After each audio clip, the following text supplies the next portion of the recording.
Puluhan karyawan supermarket sedang melakukan apel pagi dipimpin oleh atasan mereka. Salah satu karyawan bernama Han Sun Hee dipanggil maju ke depan. Lalu ia dipuji atas kerja kerasnya selama 5 tahun ini sebagai karyawan paruh waktu dan akan segera diangkat menjadi karyawan tetap 3 bulan lagi. Setelah apel pagi selesai, semua karyawan kembali sibuk di bagiannya masing-masing. Bagian kasir menjadi bagian paling riskan karena harus berlaku sopan bagaimanapun attitude pembeli. Moto di supermarket ini, pembeli adalah raja. Jadi sesalah apapun customer, karyawanlah yang harus minta maaf. Sun Hee berganti shift dengan karyawan lain. Akhirnya dirinya bisa beristirahat. Namun saat itu pengawas bernama Choi datang menghampirinya. Kebetulan saat ini Sun Hee bersama Hyemi, rekan sesama kasir yang baru berganti shift sepertinya. Pengawas Choi minta tolong pada Sun Hee dan Hyemi untuk membantu di gudang karena karyawan magang tidak masuk hari ini. Sun Hee yang polos langsung mengangguk walaupun ia sangat lelah. Namun Hyemi langsung menolaknya dengan alasan ada urusan. Nah, pengawas lain yang bernama Dong Jun datang mengunjungi ibu-ibu cleaning service sambil membawa makanan. Perusahaan melayani karyawan tidak tetapnya dengan sangat buruk. Mereka hanya diberi satu ruangan kecil, itu pun tempat perlengkapan untuk beristirahat. Walau begitu, mereka tetap gembira terlebih setelah kedatangan Dong Jun.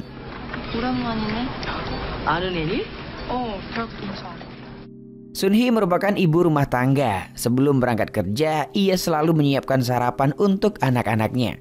Taeyong, anak tertuanya, keluar saat disuruh sarapan. Ia tak langsung menyantap makanannya, justru menghela nafas melihat ponselnya yang jadul. Melihat kegundahan anaknya, Sun Hee berjanji akan membelikan ponsel untuk Taeyong sepulang ia bekerja. Di sekolah Taeyong, guru membagikan surat persetujuan orang tua untuk karya wisata.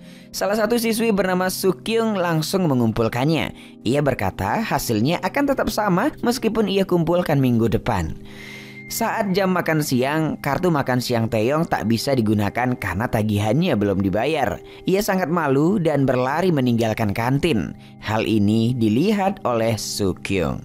Sementara di supermarket, Sun Hee bekerja semakin giat karena sebentar lagi akan jadi karyawan tetap.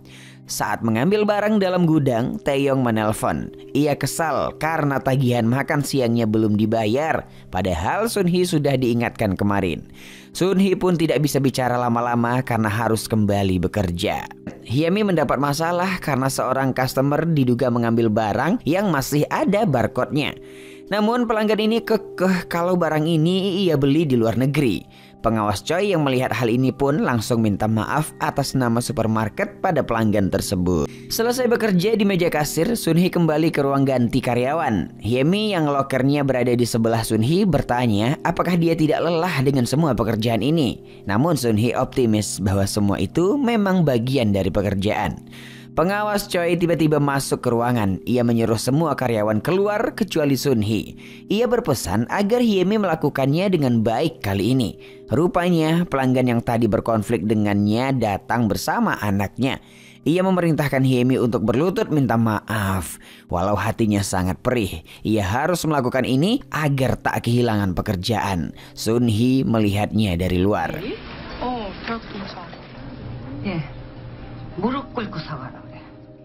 Para dewan direksi sedang melakukan rapat. Direktur utama setuju untuk mem-PHK karyawan untuk mengurangi pengeluaran perusahaan. Dong Jun yang turut berada di sana tidak setuju dengan keputusan ini.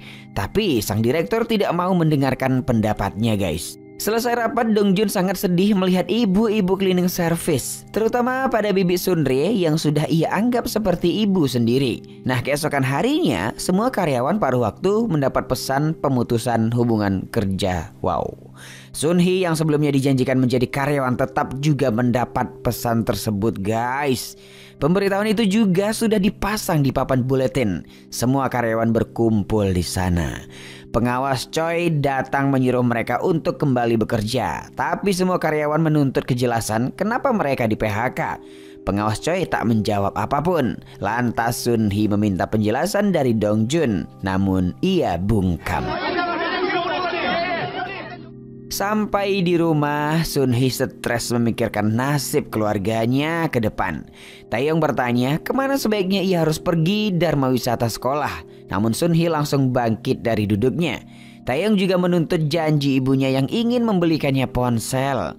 Diamnya Sunhee sudah jadi jawaban. Taeyong jadi kecewa dan pergi meninggalkan meja makan. Malam itu juga Sunhee pergi ke pertemuan karyawan paruh waktu. Mereka di sana protes akan keputusan perusahaan yang semena-mena.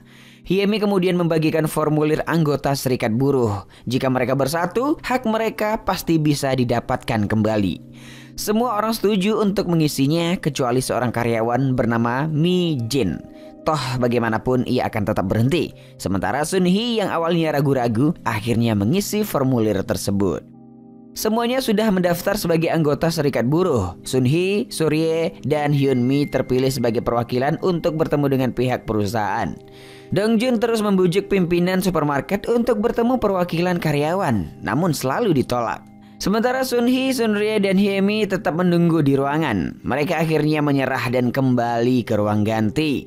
Mi-jin menyuruh mereka untuk menyerah, tapi karyawan lain menyuruhnya untuk tidak ikut campur. Mi-jin pun menunjukkan formulir serikat buruh yang sudah ia tanda tangani. Berarti ia telah bergabung dengan mereka.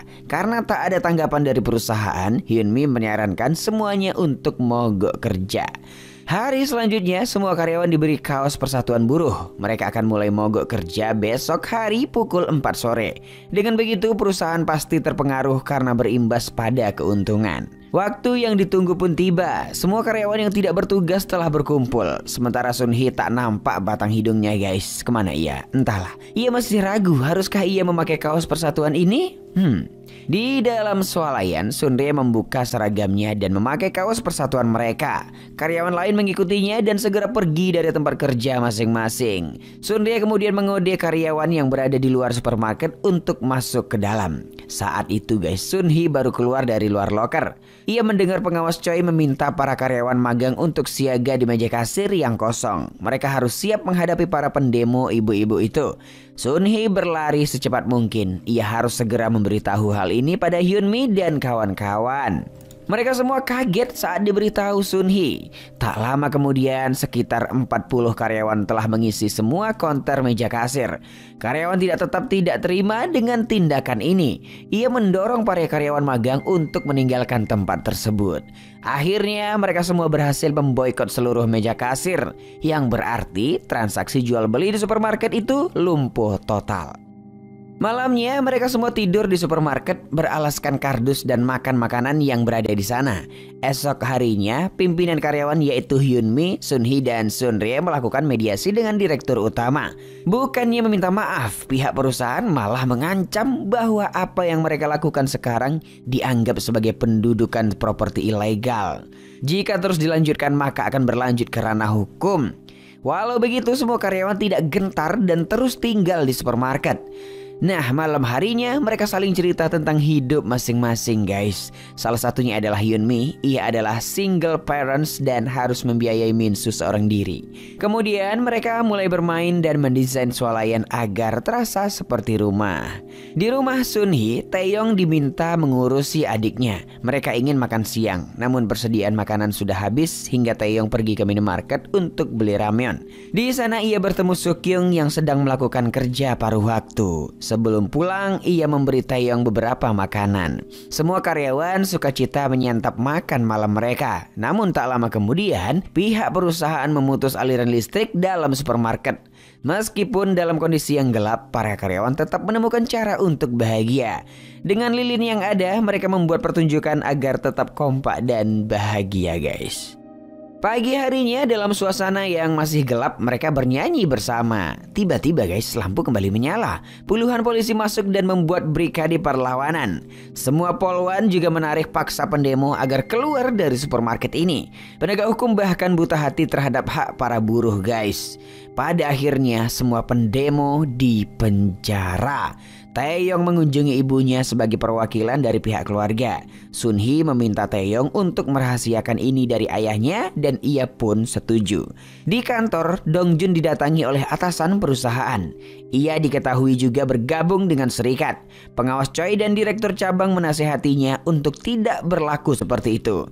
Tapi Dongjun tetap pada pendiriannya hingga ia dipecat saat itu juga. Hyunmi, Sunhee, dan Mijin membesuk Surye di rumah sakit setelah insiden kemarin. Dongjun kemudian datang ikut membesuknya. Ia berkata pada Hyunmi bahwa karyawan tetap juga akan membuat serikat karena gaji mereka dipotong dan sebentar lagi akan dipecat. Akhirnya mereka sepakat bergabung dan Dongjun diangkat sebagai ketua perserikatan buruh. Nah, singkat cerita, Dongjun melakukan tugasnya dengan baik sebagai ketua. Karyawan tetap dan karyawan tidak tetap setuju untuk bergabung dengan perserikatan. Mereka juga telah mendirikan tenda di depan swalayan dan meraih banyak dukungan. Malam harinya saat memberi pidato, Dongjun berkata bahwa pihak ketenagakerjaan meminta pihak supermarket kembali memperkerjakan mereka sebagaimana mestinya. Dan sampai hari itu datang, Dongjun meminta semuanya untuk tetap bertahan. Sementara itu, Taeyong juga bekerja sebagai karyawan paruh waktu di sebuah minimarket. Dirinya juga semakin dekat dengan Sukyung sampai mengajaknya makan ramen di rumah. Hyunmi kembali ke apartemennya sekedar berpamitan pada tetangganya. Ia akan tinggal di tenda untuk beberapa saat dan Minsu tidak masuk TK dulu. Saat hendak pergi, seorang petugas pos datang mengantar surat padanya. Perusahaan memberi lembar kompensasi padanya. Nah, kembali ke supermarket ya. Pengawas Choi memasang papan pengumuman yang menyatakan bahwa karyawan yang kena PHK hanya 23 orang yang akan dipekerjakan kembali. Hal ini menjadi buah pikiran Dongjun, Haemin, dan Sunhee. Mereka bingung, haruskah memberitahu ibu-ibu yang belum mendapat kompensasi tentang hal ini? Di rumah Sunhee, ia juga mendapat surat kompensasi penawaran kerja kembali. Namun ia menolak tawaran emas tersebut, guys. Ia justru memarahi Taeyong yang baru pulang tengah malam. Taeyong balik marah pada ibunya. Sunhee refleks menamparnya hingga Taeyong kabur dari rumah. Pagi-pagi sekali para karyawan demonstran sudah berpencar untuk membagikan selebaran. Hanya tinggal Sunrye, Dongju, dan Minsu kecil di tenda.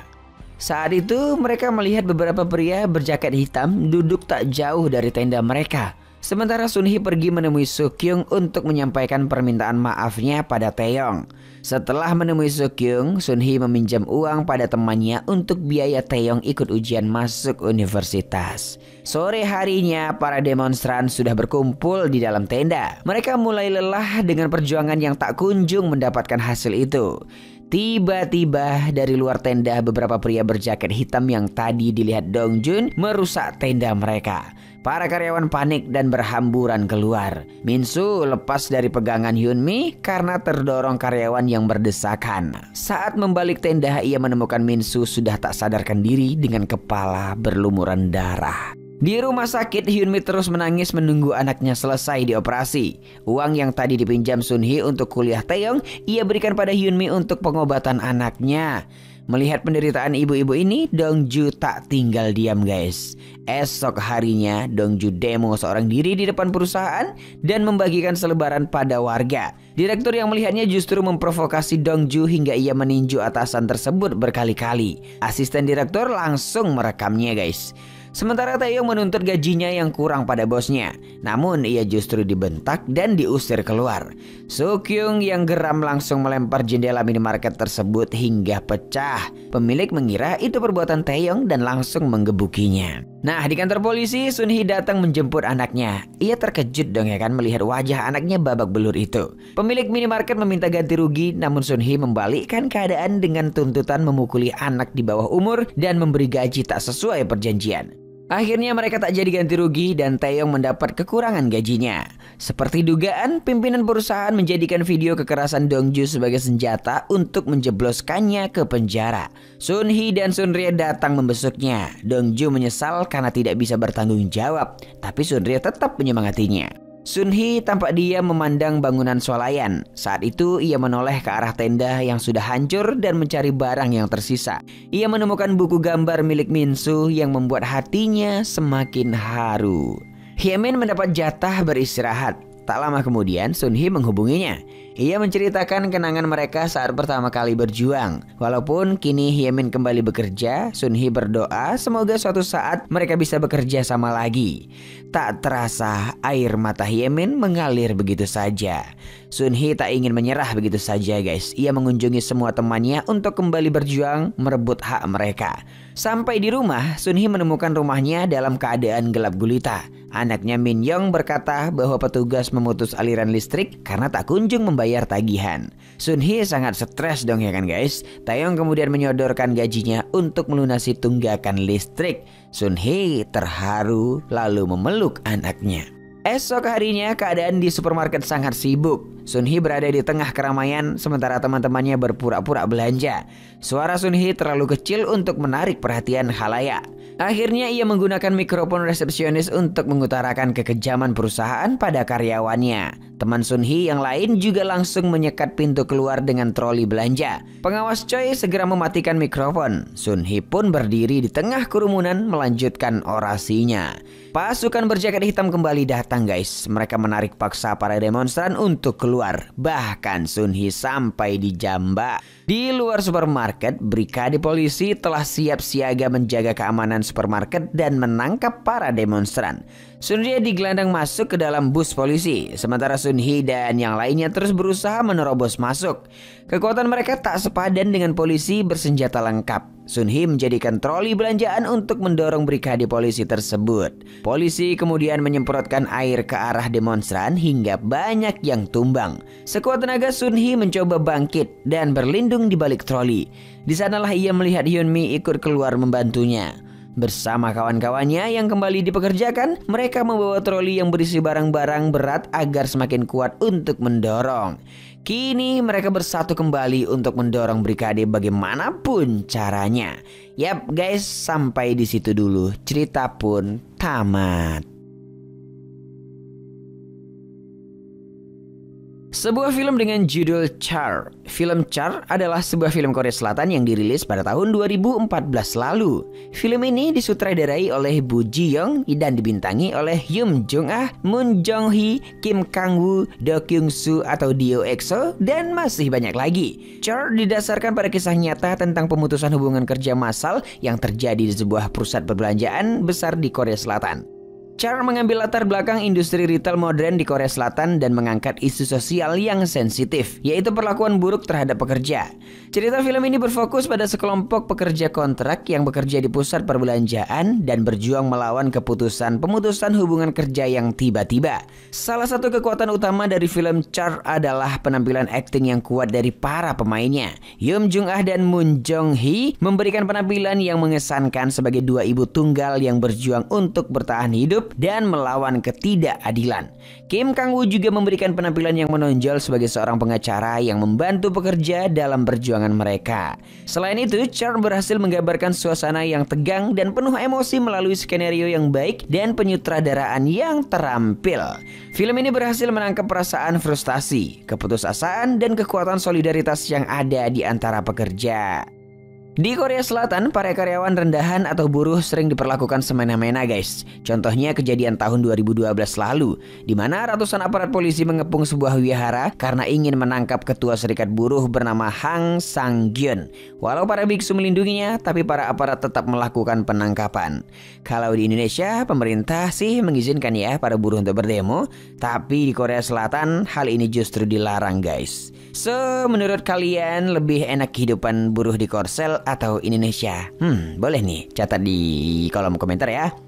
Nah, bagi kalian yang senang dengan genre film seperti ini, boleh banget guys untuk ditonton secara lengkapnya. Dan terakhir masuk pada penilaian. Biro Perfilman UBR Media memberikan rating film Char 7,2.